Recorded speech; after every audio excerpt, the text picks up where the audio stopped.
Grandma's on the floor right now. Auntie's on the floor right now.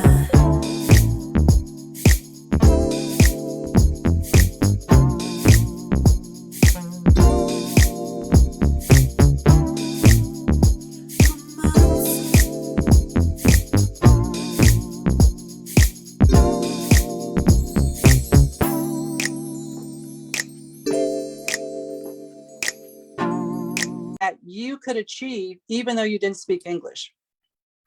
Hello, everyone. Thank you so much, Lil, for the beautiful introductions. Let me go back a little bit more when I was in high school. I was living in a very small, beautiful town, right border between Iran and Iraq. At the time that when I was in high school, women weren't really supposed to have a job or have a career themselves. All they were thinking, my high school friend were finish high school and start a new life with their husband and children. I have never had this picture in my life for myself. While they were getting ready for their engagement parties, I was studying hard to go to college because I pictured myself in a different place. I would say in one word, I could say, I was fearless always. I was never afraid of taking risks. I believe that I can do anything. I could just start my recent challenge moving to United States in 2014. My very two young children, I couldn't even speak a sentence English, not be able to communicate with the people and be in the completely different environments, different culture. Everything was completely different. In another word, we have to relearn everything. How to go shopping, how to go to school, how is the school system for my children. Everything was different. But in 8 years, getting close to 9 years, I have accomplished so many things that I'm so proud. I was able to get my English degree, so be able to go back to school, get my master's degree, and start my job with Truist. I can say, Lil, what makes us to not be afraid. Since childhood, we were always struggling. I grew up when there were war between Iran and Iraq. We never thought we can survive. And then there were just so many ups and downs in our life. So many times we were like in zero situation, like not have enough even to eat. And then at the same time, we could just survive, get ourselves back. I think I learned that from my father when he was a teacher. And after the war and after the revolution, they fired my father. He was a teacher and he never done anything before. And he has to start from zero. By the time he had 3 young children, he started from zero. He wasn't allowed to do any government job because he was educated and he was kind of against whatever was after the revolution. So he started from zero, and after less than 10 years, he became a supervisor in an engineer company. It was private company, of course. It wasn't government company.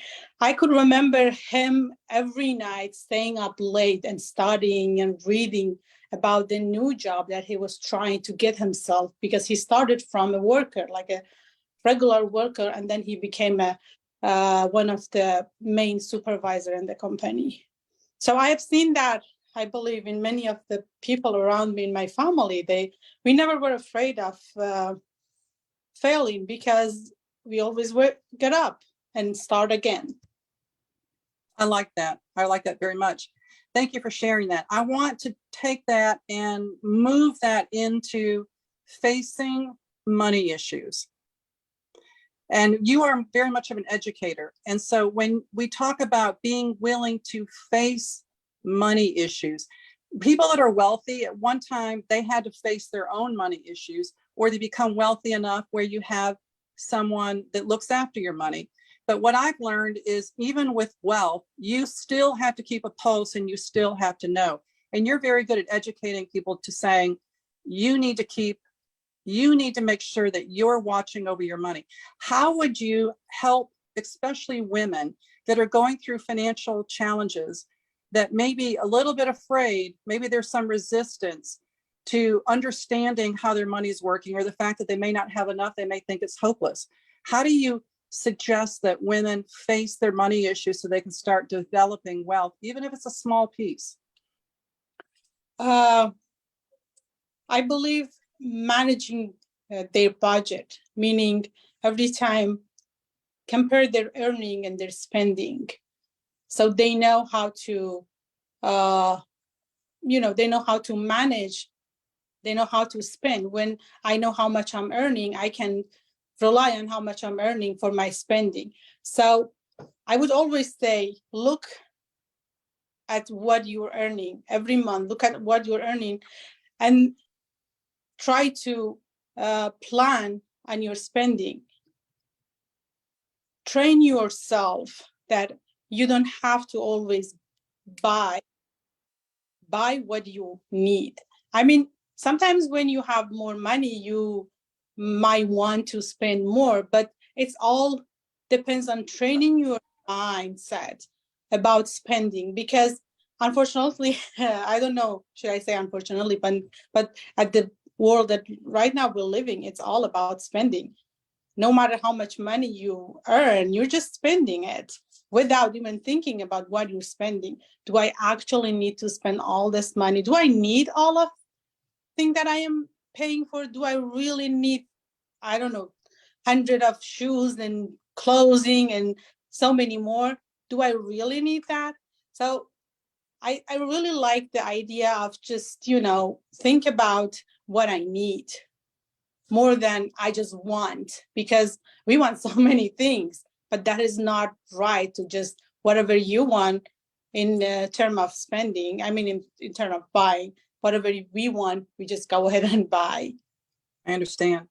There's two topics I want to talk to you about. One is desensitization. You may not be familiar with that term. It's kind of a weird psychological term, but I think it's a very important term. For example, when I wanted to lose weight, this is in January, I thought, okay, Lael, this has got to be the most you're ever going to weigh. And one of the things that this program taught me is get on the scale and know where you are. You got to have a starting point.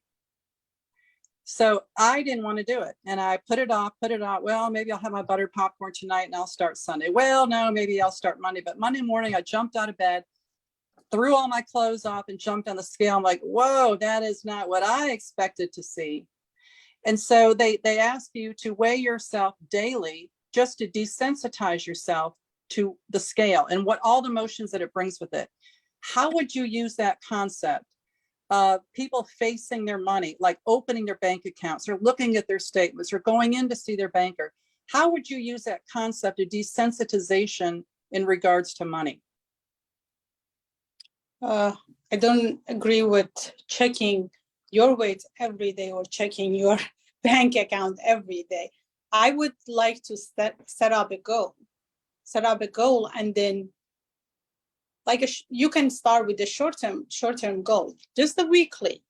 In this week, I'm giving myself this amount of money, or that's my goal for this week that I need to achieve.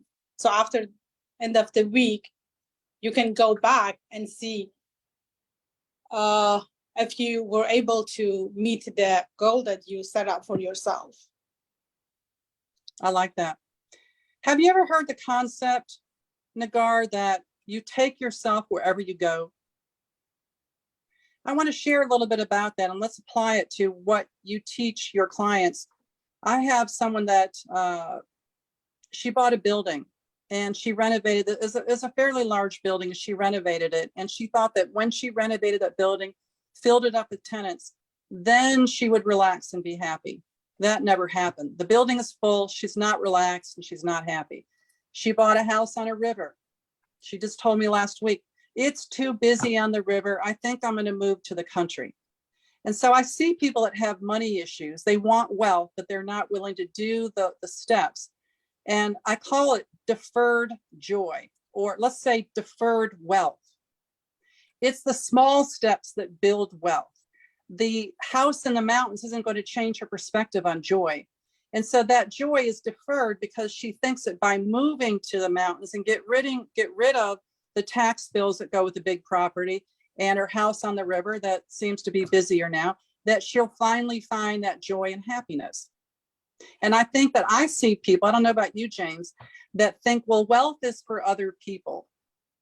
It's a deferred. I remember when I was single and I didn't want to buy dishes, I thought, well, I'll buy china when I'm married and my husband will have an input. And then one day someone said, just buy the frickin' china layout, enjoy it until you're married. It may be a while. So when you think about deferred wealth, how do you help women see that wealth, even small wealth, is possible now? It doesn't have to be deferred. It doesn't have to be till you're in a relationship. It doesn't have to be when you get an inheritance. Today's the day to go do it. I always tell not only my client, I always tell my friend, find the peace inside yourself. This is what you need to find. It doesn't matter how much money you have. It doesn't matter. It doesn't really matter in even your relationship. If you couldn't find the peace with yourself, inside yourself, you can never be happy. I have so many clients with $1 million in their account come to me stressing about very small, tiny thing, stressing about something just unreasonable. And I'm just looking at them. And if you can't find the peace inside yourself, I tell my client and my friend, you need to get to know yourself first. You have to see what make you happy.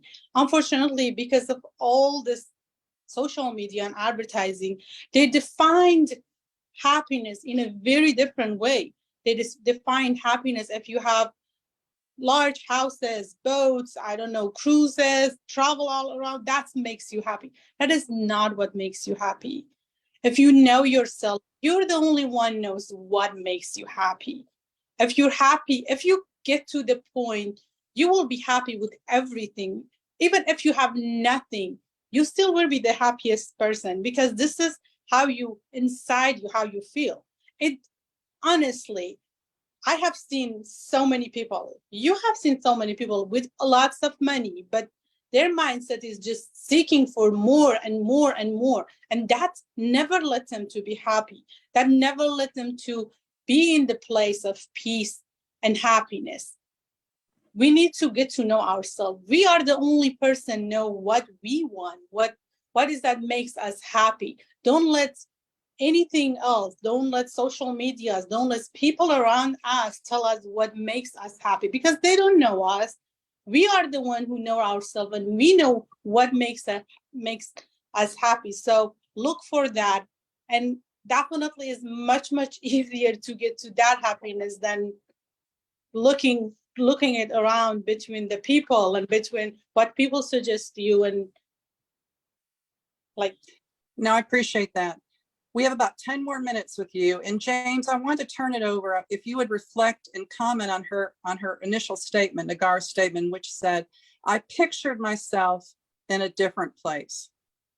And so she obviously visualized herself in a success, as a successful person. She didn't see the roadblocks that many of us would have seen coming into the country and not speaking the language. And now you speak 3 fluently. So let's take that comment, James, and what can you do with that? I pictured myself in a different place. First of all, Nagar, Bahuruvik. I am said that my dialect, my language that I know, of course, is that I'm proud of you. That's what I said. Everybody else understand what I said in Arabic. But it's very important for us to picture where you are. Picture that is so clue, because everything in life is mindset.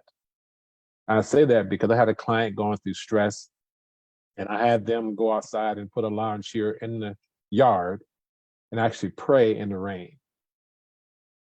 And they called me and they were just like completely blown away by how much power they felt by doing that. So you have to make sure that you know wherever you are is where you are. And like you said earlier, if you have $1 million in the bank, but you're worrying about the $10 you may have lost in the stock market, then you're not in a good place. You're actually in a bad place, mentally and spiritually. At the end of the day, if you wake up in the morning and you're taking 4 pills instead of 5 pills, you're rich. You're taking no pills instead of 1 pill, then you're rich.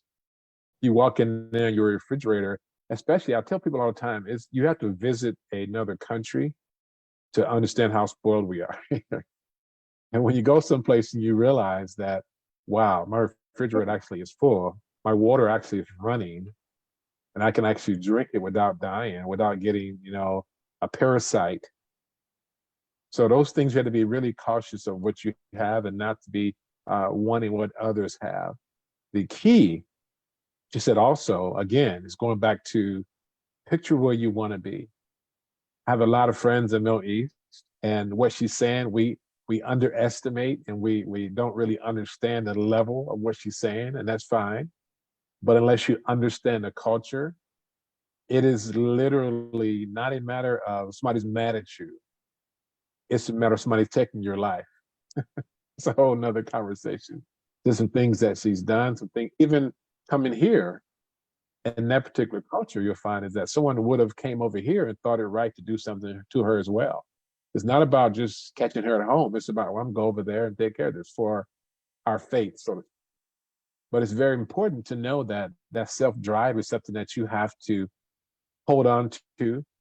But the one thing that she did, I was telling another client of mine this past week again, is one thing that I really am proud of her for, is that she did not own what was not hers. In other words, I know I can do what I said I can do. If no one else believes in me, I can. Now, some of that was put into her, of course, by seeing what her father went through. So some of that drive was given to her.